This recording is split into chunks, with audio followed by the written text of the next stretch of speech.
Hello, dear students. Welcome back to Law 434.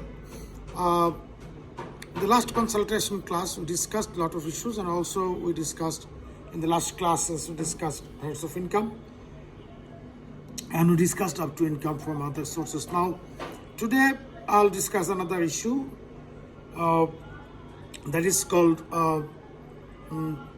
tax deduction at source. In the income tax ordinance 1984 says payment of tax before assessment. Chapter 7 of the income tax ordinance, I repeat, chapter 7 of the income tax ordinance deals with the payment of tax before assessment. Two things are there in payment of tax before assessment. Number one is tax deduction at source. In other terms, deduction of tax at source, and number two is advance payment of tax. So we'll discuss what are those. The first one is deduction of tax at source, and the second one is the advance payment of tax. These two constitute chapter 7, which deals with payment of tax before assessment. Now, what do we mean by payment of tax before assessment? Assessment means imposition of taxes, calculation of income and imposition of taxes. So assessment means calculation of income and imposition of tax thereon. So again, assessment means calculation of income and imposition of tax thereon. So chapter 7 deals with the issues of payment of tax before assessment. So before the Deputy Commissioner of Taxes makes the calculation and imposes tax on that, the taxpayer is supposed to pay tax in advance, or some authority, some designated authority. So again, I tell you, some designated authority deducts tax at source. It means that deducts tax at the time of making the payment to the payee, deducts tax at source and deposits the same with the government treasury, I mean to the Bangladesh Bank. So deduct tax at source. I give an example. So for example, I am working with the BRAC University School of Law. So at the end of the trimester, at the end of the semester, the BRAC authority will give me the salary or the my remuneration. But before they give me the remuneration, say if I give you an example, that if suppose they are giving me 100,000 taka as my remuneration for my lectures or for my job. So what they do is that there is law that before they make the payment to me, they must deduct tax. They must keep the tax for me, and rest amount they will give to me. For example, if the tax to be deducted at source is 10%, then they will deduct 10% tax from my payment. So in this case, if they deduct 10% tax, then if the total payment is 100,000 taka, then they will deduct 10% tax. So 10,000, they will deduct 10,000 taka at source, and they will give me 90,000 taka. And the tax deducted at source, I mean the 10,000 taka, they will deduct it and they will properly deposit it with the government. With the government means with the Bangladesh Bank within the specified time. So what is that? Again, I tell you, they will deduct tax as per provisions of chapter 7 of the income tax ordinance 1984, and they will deposit that deducted amount of tax to the government treasury within the prescribed time. If they do not deduct tax, or they deduct tax but they do not deposit the same with the Bangladesh Bank, then they are subject to punishment under the income tax ordinance 1994. So we'll see what are those punishments or penalties for not deducting tax at source and not depositing the same with the government treasury. Now, as I told you, chapter 7 of the income tax ordinance deals with the payment of tax before assessment. It means that two issues.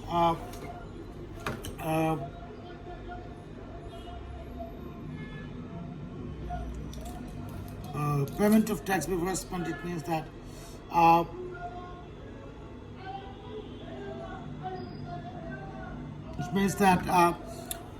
tax deduction of tax at source and advance payment of tax. Advance payment of tax we'll discuss at the end of the lecture. So first of all, deduction of tax at source under chapter 7. So chapter 7, of course, and there are some specific rules to complement chapter 7, deduction of tax at source.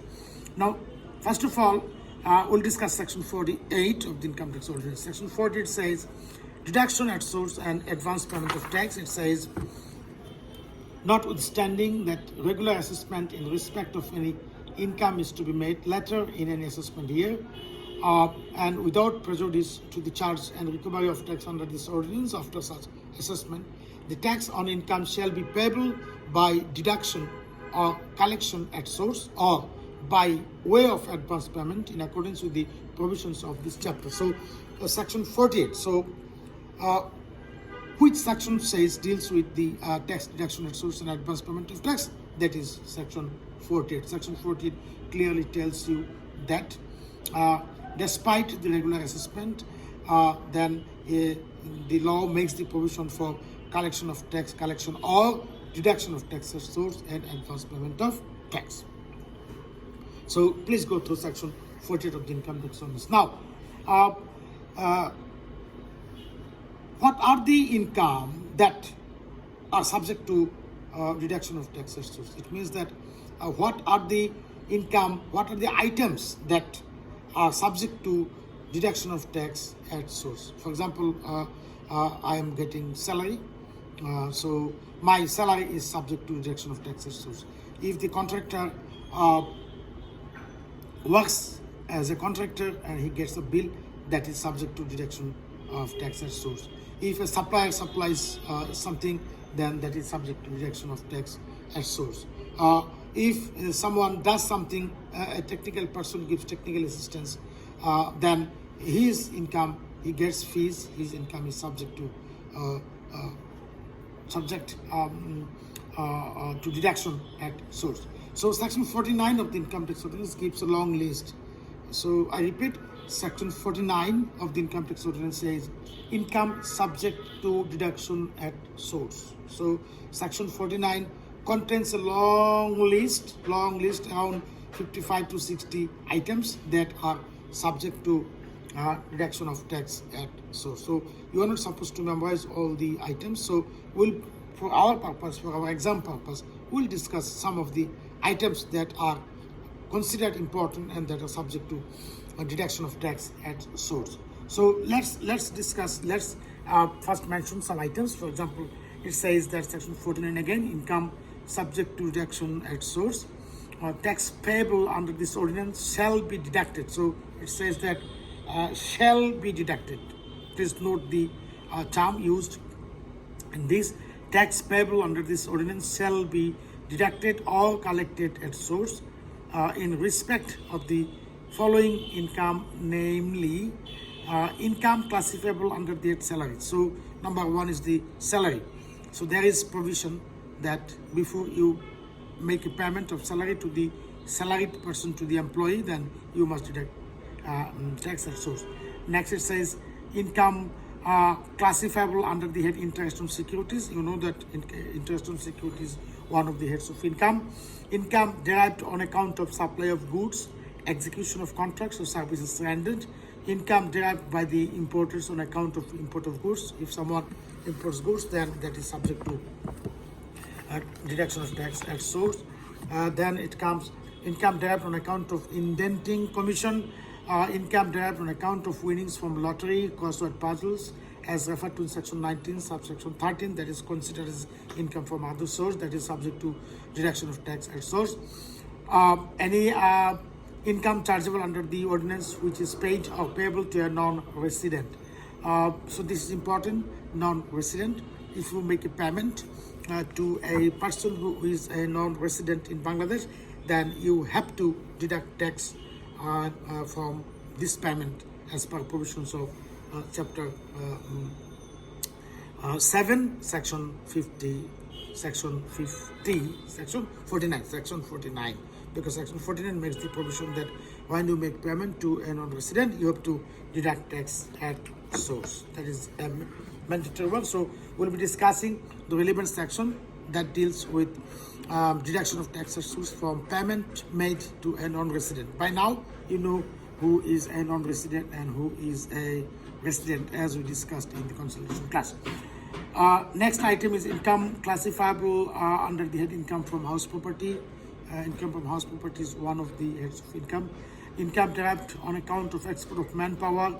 Income derived on account of purchase by public auction. Income derived on account of acting in films. Income dividend on account of derived on account of travel agency commission. Income derived on account of shipping agency commission, and blah blah blah. There are a lot of items. So there's a long list in section 49 that gives the items subject to deduction of tax at source. We'll not discuss all the items. We'll discuss a few items. So again, there is provision in the income tax ordinance that while you make payment under certain head, under certain items, and you have to deduct tax at source and deposit the same with the government treasury. Now I'll discuss a few items with you.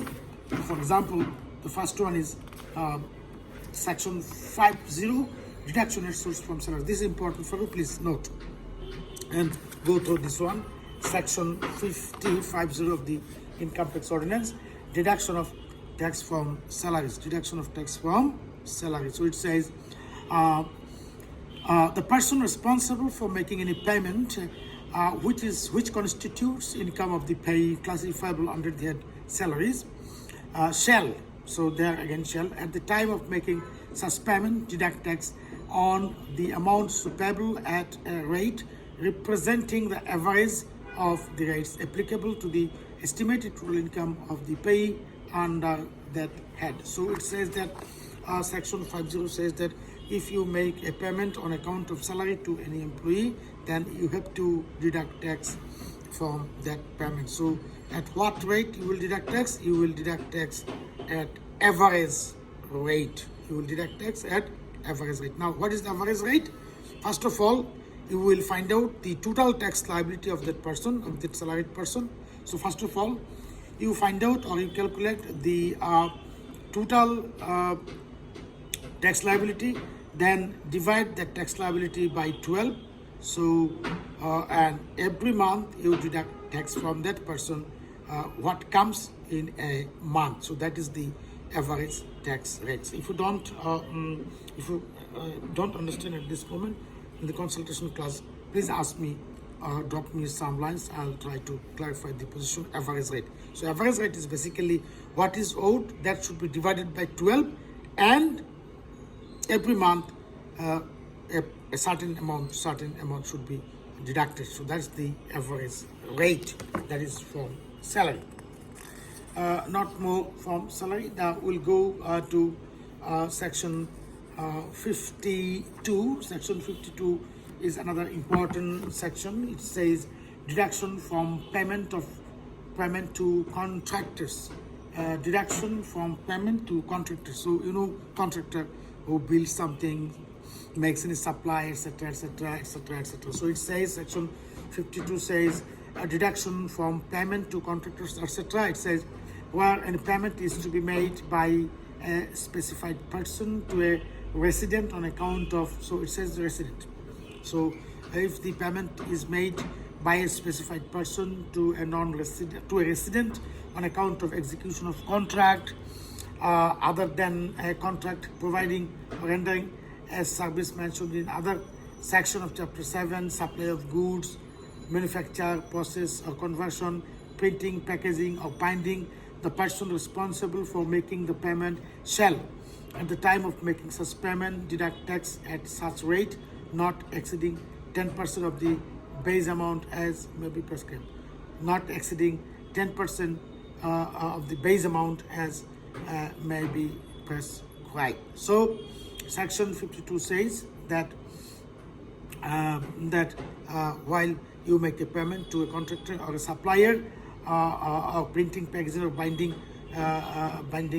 person, businessman, then you have to deduct tax not exceeding 10% of the base amount as may be prescribed, provided that the rate of tax shall be 50% higher if the payee doesn't have a 12-digit taxpayer identification number at the time of paying the payment. So every contractor, every person must have a taxpayer's identification number and must give that taxpayer's identification number in abbreviated form that is called TIN. If he fails to produce TIN, then the tax shall be deducted. The rate of tax shall be 50% higher if the payee doesn't have the 12-digit taxpayer identification number at the time of paying the payment. Tax shall not be deducted in respect of clause B of subsection 1 in respect of purchase of direct materials that constitute cost of sales or cost of goods sold of a trading company or a manufacturing company, as the case may be. A specified person, it says a specified person. Who is a specified person in this section? The specified person means the government or any authority, corporation or body of the government, including its units, the activities of which are authorized by any act, ordinance, order or instrument having the force of law, etc., etc. A project, program or activity where the government has any financial or operational involvement, a joint venture or a consortium, etc. So there's a long list of a specified person in subsection 2 of section 52. Please go through that one. So that is deduction or collection of tax from the payment to contractors, etc. Now we'll see section 56, which deals with deduction or collection of tax from the non-resident person. So what section 56 says, let's go to section 56. It says that deduction from income of non-resident, who is non-resident. Subject to the provisions of subsection 2, the specified person or any other responsible person for making payment to a non-resident of any amount which constitutes the income of such non-resident chargeable to tax under this ordinance shall, unless such person is himself liable to pay tax thereon as at the time of making such payment, deduct tax on the amount so payable at the rate specified below. So when you make a payment to a non-resident person, then the specified person, what is specified person is mentioned in section 52 subsection 2. A specified person shall deduct tax at the rates specified. There is a list of rates with attached to section 56. For example, 56, the list says serial number 1, advisory or consultancy service, you have to pay deduct tax 20%, pre-shipment inspection 20%, professional services, technical know-how or technical assistance fee 20%, tax to be deducted at source, architecture, interior design or landscape design, fashion design or process design, 20% of tax should be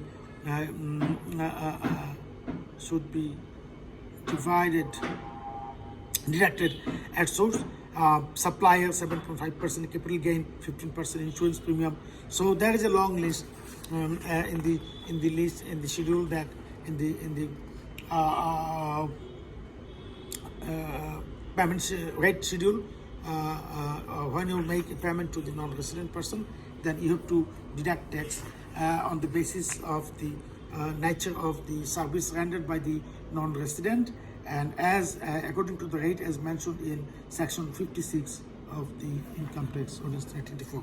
So these are the brief discussions regarding deduction of tax at source. There are other items that are not relevant, we are not discussing. So whenever you face the problem or you are supposed to deduct tax at source, then you please check the list in chapter 7, then you will get the relevant law and relevant rate and relevant head of income on which tax to be deducted at source. Now the question is, if you fail to deduct tax, what is the consequences? Section 57 deals with the issues. Section 57 says consequences of failure to deduct collect tax at source. So section 57 deals with the penal provision, deals with the provision if you fail to deduct or collect tax at source, then what are the consequences that you are going to face? That is described in section 57 of the income tax ordinance. It says that section 57, consequences of failure to deduct, collect, etc. Where a person fails to deduct or collect tax at source as required by under the provisions of this chapter means chapter 57, or deduct or collects tax at a lesser rate or in lesser amount, or after deducting or collecting tax under this chapter fails to pay the same to the credit of the government, or pays to the credit of the government an amount lower than the collected or deducted amount, such person shall be deemed to be an SSC in default, and without prejudice to any other consequences to which such person may be liable, shall be personally liable to pay the amount of tax that has not been deducted or collected, or the amount which was required to be deducted or collected under the chapter as reduced by the amount that has been actually deducted or collected, or the amount that after being collected and deducted has not been paid to the credit of the government. So the law is a bit harsh. So what it says, the penal section says that if you fail to deduct or collect tax at source, or you deduct or collect tax at a lesser amount as required by the law, or if you deduct or collect tax but you don't deposit the same to the credit of the government or with the Bangladesh Bank, then you will be considered, you will be means the specified person who is responsible to deduct or collect tax. He will be responsible to deduct, he will be responsible for that, and he will be considered as an SSC in default. SSC in default. SSC in default means a person from who owes tax to the government. SSC in default is a person, although in reality, practically, he doesn't owe any tax, but law says, by fiction of law, section 57 says that since he has not collected or deducted tax at source, or has collected or deducted lesser amount, or after deduction or collection of tax at source, he has not deposited the same with the government treasury, then he is considered as an SSC in default, as if he owes tax to the government. And in addition, he will be held personally liable for that amount of tax. So again, he will be considered as an SSC in default, and he will be personally liable for the amount of tax not deducted or collected at source. And what else? Section 57 says that the person shall also be liable to pay an additional amount at the rate of 2% per month on the amount as mentioned in sub clauses 1, 2, 3 of clause, etc. So what it says that if he fails to deduct tax, he has to pay every month, he has to pay 2% interest on the amount not deducted at source or collected at source. So this is the provisions of law, section 57. Please go to section 57 and you will find it pretty easy to comprehend or to understand. So that's section 57. Failure deals with the failure to deduct or collect tax. Now, it says that the tax collected or deducted must be deposited with the government treasury, with the government within time. Now, what is the time limit for collection or deduction of tax at source? The time limit is described in Rule 13 of the Income Tax Manual Part 2. Rule 13. So let's go to Rule 13.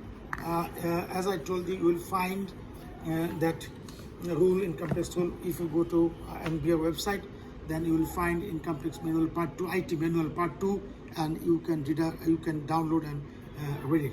So Rule 13 of the IT rule, Income Tax Manual Part 2 deals with time limit for payment of tax deducted at source. So this is important. Please mind. Please read it and please pay attention. It says time limit for payment of tax deducted at source. It says all sums deducted or collected in accordance with the provisions of Chapter 7 of the ordinance shall be paid to the credit of the government as follows, of the government as follows. So there are 3 rules to deposit the amount with the government treasury. In case of deduction of collection made in any month from July to May of the year, if the tax is deducted within the time July to May, then the money must be deposited within 2 weeks from the end of the month in which the deduction or collection was made. So within 2 weeks from the end of the month in which the deduction or collection was made. For example, if you deduct tax on 31st of July, then you have to deposit the same within 2 weeks of the month of August.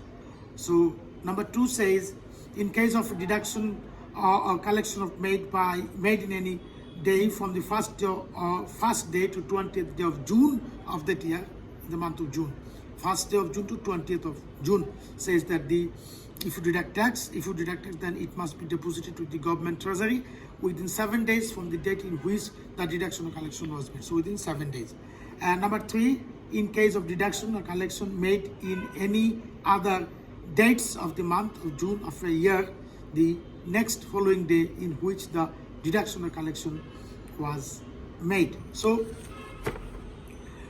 3 rules. If you deduct or collect tax during the month of July and up to June, up to May, July to May, then you have to deposit the same within 2 weeks at the end of the time when you deduct tax.